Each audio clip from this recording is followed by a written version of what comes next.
Over the last 25 years, I've had the privilege of interviewing and highlighting some truly interesting people.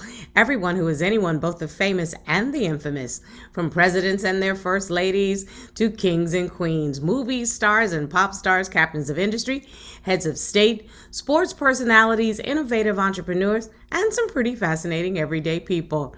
Today, I am proud to introduce you to the Honorable Dr. Michael-Angelo James, Mayor of the city of Waycross, Georgia, whose career as a professor of sociology and social acquisition skills has allowed him to help others grow and overcome obstacles in order to be the best that they can be. Dr. James, it's a pleasure to say hello to you, or do I say Mayor James? Which one are you going by these days, sir? Well, today you can say mayor. That might be easier than all the food scores. Oh, no question whatsoever. So, Mr. Mayor, what actually drove you to run for mayor of the city of Waycross? Interestingly, the event that took place was I was sitting in a meeting, and several of the citizens were trying to make a selection to whom it would be to run for office in our city. And of course, my name came up along with one other person. So they took us through a process of choosing one of the two of us. And they said that I was the most viable candidate. But the reason that I ran for office was that we saw so many gaps and divisions. And I decided that with the conviction to bridge those gaps, I would run for office. So, Mr. Mayor, I have worked with a number of people who work in public service, as you are well aware of over the course of my years. It's something that's inside of you that wants you to give service to the public, which is a little bit different than the other kind of work. I just think public service has something inside of you that is a little bit different than the rest of us who can't do public service. It's not that we can't, it's just that to run for elected office, oh, that just seems so scary to me. Talk to me a little bit about that whole process. Certainly, and thank you for the question. It seems that public service, of course, you start out like the darling of the community, and then later you seem to be the individual who is the damned of the community because of the opportunity that you have to serve people. And oftentimes people don't necessarily understand fully what those roles entail, and they create in their minds what the job should be. And as a result of it, they judge you based on their standard as opposed to the codes and the kinds of things that are required of leadership. I thought it quite interesting when I first started out as mayor how the people turned out and filled City Hall. They were all outside and in the building. They came from near and far, but that was that first day. Mm. And afterwards, things change. But And we're they always do. certainly they do. But I really appreciated the opportunity to serve. When I ran for office, there was no other person who ran against me. I ran unopposed. And this was my first run. So we thought that was quite interesting. Someone told me, I don't know whether to say congratulations or condolences. So I said, well, we'll just say congratulations for now, and we'll see what happens thereafter. You know, Dr. James, when I first started out my career as an attorney, I started out as a public prosecutor. I didn't have to run for that position, but it was public service also. And then obviously, I transitioned into journalism and media. So, interestingly enough, prior to your position as mayor, I understand that you were a man of the cloth for quite some time. So, I'll ask you the question that I get asked all the time. How did you make that transition from religious services to politics? Mine went from public prosecutor to television. Yours is religious services to politics, and I think you might have had a bigger jump. You're Strangely, strangely, I noticed that with the ministry, which is service as well, because the word ministry itself means service, but it's a different type of service. You have a different respect given to you when you are in ministry. Of course, nowadays that may have changed a bit, and as opposed to public service. I really appreciated the opportunity to serve as pastor, and I am still pastoring, overseeing several churches as a bishop, but my job requires me to think a little differently as a public servant as opposed to a private citizen who operates in the employee of a church. And the strange piece for me has been the more you do, the less you are appreciated. That's While in interesting. church, the more you do, people love you. I think in some ways it is going back to what you said, you are damned if you do and damned if you don't. But in this situation, just giving yourself to community service, I think, is a blessing in and of itself. So I want to talk a little bit about your books, because this is something that you have been doing for quite a while, because it speaks to actually your additional passion. Talk to me a little bit about what inspired you to write them and what lessons do they teach, because you are a leader who also teaches people the ability to be leaders themselves. I thank you for that question. That is a blessed question because I started writing as a child. I had difficulties with speech. So much of my writings were the result of having the opportunity to share my thoughts and ideas with people without being hindered by my own voice. But I began to write, and the first book that I wrote was on faith. It dealt with my walk with God and how to exercise faith. And of course, that book was Trusting God to Supply Your Needs. And as a child growing up with many abilities that were somehow halted and or some impediments, I learned to walk through by faith how to get to the next thing without being hindered by my own impediments. So the first book dealt with what steps do you take in faith in order to get to the next thing. The second book dealt with leadership, and I ended up writing a book on leadership because I was in a college that required us to write papers. And one of the papers I started writing on was the impetus for this particular book, which was Leader, Can You Stand the Test? And it's just dealing with conflict resolution and dealing with how you cover territories with people without hindering them. One of the faults that we have sometimes is we judge people based on our own thinking as opposed to getting to know the persons for who they are or what they do. So I learned to step back from the situation and take on the role of being like the person. So three things came out of that: listening, learning, and leading. I learned to listen. I learned to listen carefully and attentively. I learned to walk alongside that person in my mind. What would you go through? And then lead them based on the best principles that I've been taught. So that was an actionary plan. The last book was called Just Because God Said It. Well, of course, as I told you earlier, I journal. So I was journaling and journaling. And from, I think the year was 1990 when I started writing this particular thing, people would say things to me, words of encouragement, just as I'm talking to you now. You may say, Michael-Angelo, I really thank you for what you've done.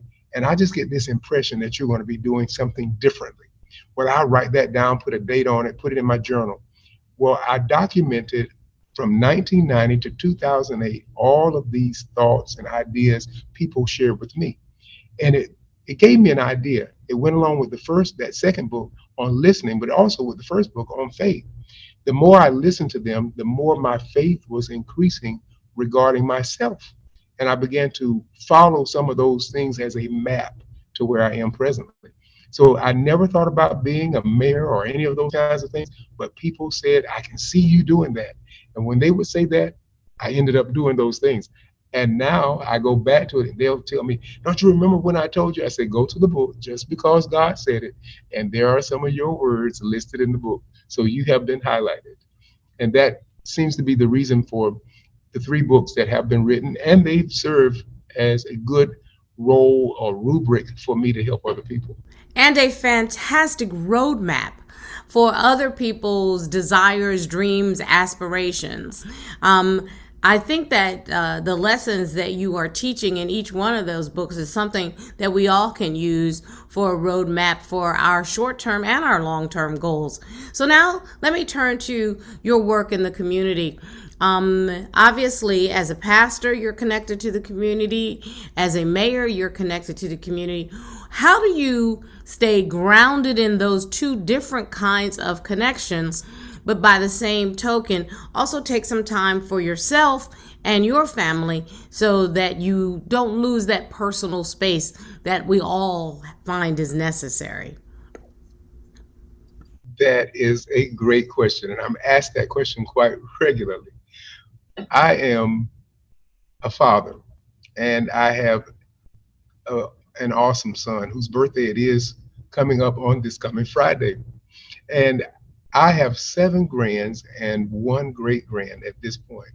And I really enjoy spending time with them. So what I do on a Saturday, I'll spend time and I'll allot time for each child and sit there and talk to them and listen to them and get involved with what they're doing. If they're writing, I have one grandson who likes to write like granddaddy, and he writes, and I read over his materials, and he's had some materials published, and I thought, how awesome at 6 and 7 and 8 years old, having done this. Now he's 11, and he started writing when he was 6 years old, and that gave me an opportunity to see that this is a legacy passed on, but it can't be forged or fixed in a child without someone spending foundational time with them. So I learned to do that and spend more and more time now with this new baby that has come, who will be well, he'll be 2 years old. And I'm really excited about what I see with family. Along with that, I like to exercise. I have to get some exercise in because years ago I was a much larger fellow than I am presently, but I had to lose the weight. And once I lost the Same weight, here. I had to maintain that. I went from well over 300 pounds to under 100, under 200 pounds. So I had to continue to keep myself in shape. So every day, without fail, I make sure I get my steps in, keep my pedometer stuck to me so that I can check to see if I've made that number of steps. And I like the celebration that my pedometer gives me. You have reached level 5. And then it tells me that you've done well today. And make sure you drink your water. So I drink my water and I do my steps and I make sure I get on the tread and walk. And I get those individuals who are on my Peloton to tell me how well I'm doing. Come on, Michael-Angelo, you can do it. So I do that often. And as I said to you, every day. So from late hours, once I get in, I do my walks and get my runs in, and then I get a shower and then I try to do a little downtime because, as you know, I'm also a sociology professor at our local college. So that gives me more work to do, but I enjoy the interaction with the community. So that's one of the ways to do it and get to know their thinking and their thoughts. I think that's extremely admirable, especially since you serve a large minority community. And you and I both know that heart disease and stroke is the leading cause of death in the African American and Latina communities. And so it's really important to encourage folk to eat less and move more in our communities in particular, but it also is important for people to be able to see by example. And so you and I share that very much in common. So I hear what you're doing with your family. I hear how you take care of yourself. What are the plans to help create additional programs and activities in Waycross? Because I know as mayor, you are very instrumental in really moving that town, that city, into a place of success. I love your question. That is awesome. The reason that I'm here is to help grow the community and make the community a better place. But I've started something in the last few months for future of the city. And one of those things is our youth. So what we've started is a mayor's youth council, and we have an advisory council at this point. This really fosters growth in government because it appears to me that there's a certain group of people that go into government. There's a certain group of people that get involved in their communities. And I wanted to try to reach out and become a little more diverse, a little more equitable, a more inclusive. So one of the things that I've tried to do is create boards of young people who can go and serve as recruiters to draw other young people in. One of the opportunities I had most recently was to go to one of our middle schools.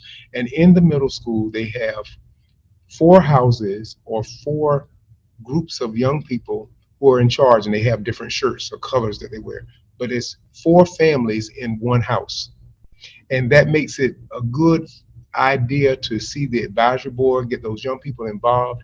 And when they get involved with things, they draw their families in and they make them aware of the thing. So Mayor's Youth Council is our futuristic goal, and it is to expand the mind of the people in our community. So that question is, what is it that a mayor does, or what is it that a city clerk does, or what is it that a commissioner or counselor does? It gives them opportunities to learn right in style with those persons, and they're mentored by other people. And I think this is a good move toward the future of our growth in our city. I would agree 100% in that regard. Speaking of growth in the city, I hear that you recently received a pretty impressive community service award, the Jack Williams Community Service Award, from the Waycross Chamber of Commerce. And why don't you share with us a little bit of what kinds of work you did that the Jack Williams team decided was worthy of that award?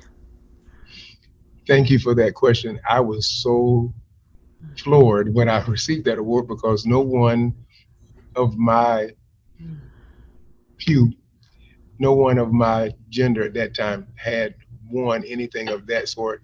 Mostly it was ladies, and they Interesting. would win the community award often.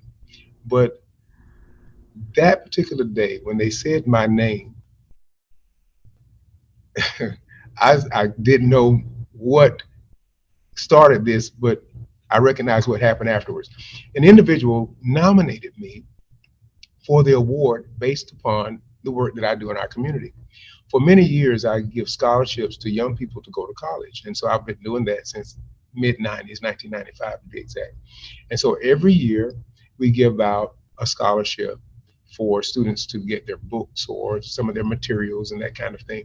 So it was kind of interesting to see that was one reason. But I also work with a group called Court Appointed Special Advocates.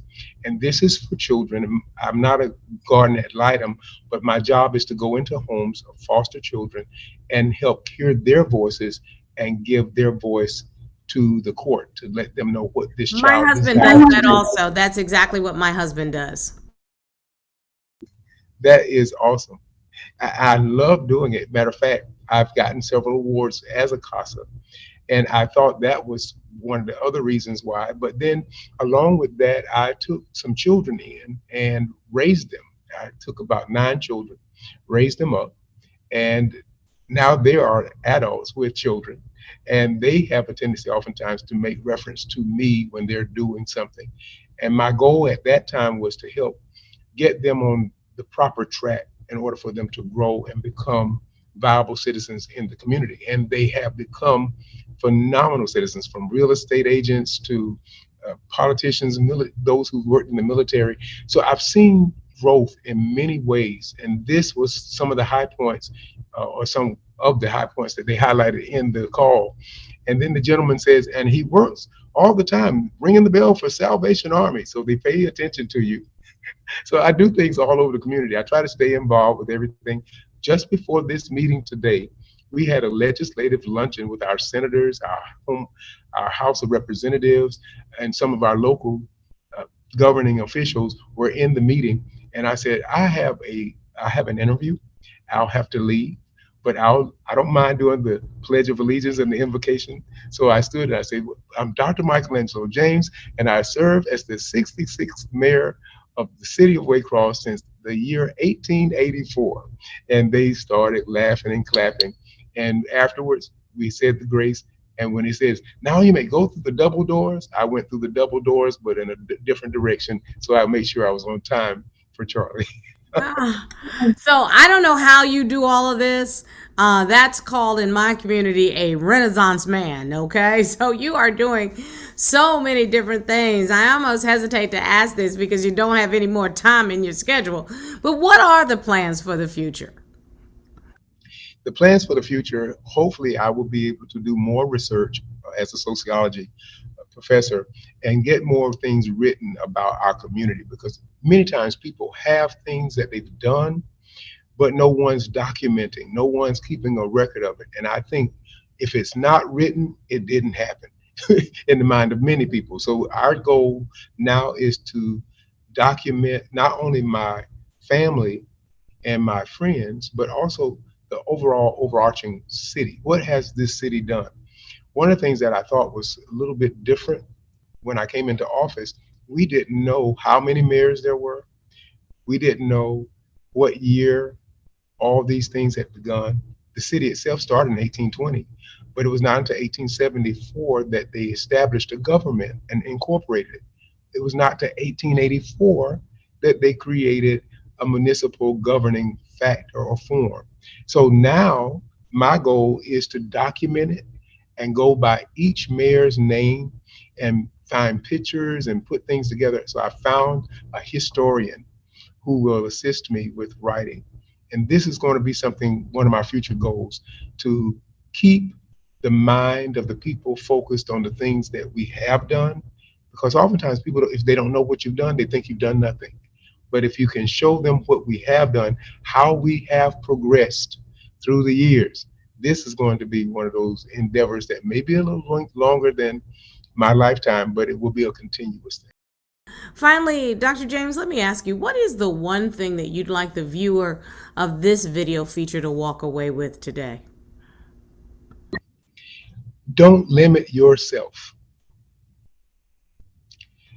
There's a poem by William Ernest Henley that I quote often, and I have my students to memorize, and it's called Invictus, which means unconquerable. I like the fourth stanza, and most times the students can remember that much better than Out of the Night. That covers me.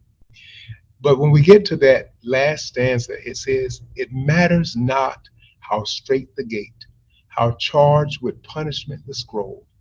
I am the master of my fate. I am the captain of my soul." And when they can learn to be disciplined, decisive, and determined, they will be unconquerable and they'll do all things that they desire to do. There's no limit to what you can do unless you limit yourself. So, what I would like them to take away is don't limit yourself. What a wonderful message that is. And Dr. James, I thank you very much. I learned that poem when I was a student myself, and it has stayed in my spirit and on the front burner of all of the work that I do. And so I thank you for sharing that with our audience. There's a quote that I'd like to share with you just so that you take something away from me. I really feel very strongly if your actions inspire others to dream more, to learn more, and to do more, and to become more, that's what makes you a leader. And you, sir, have done all of that. Thank you again.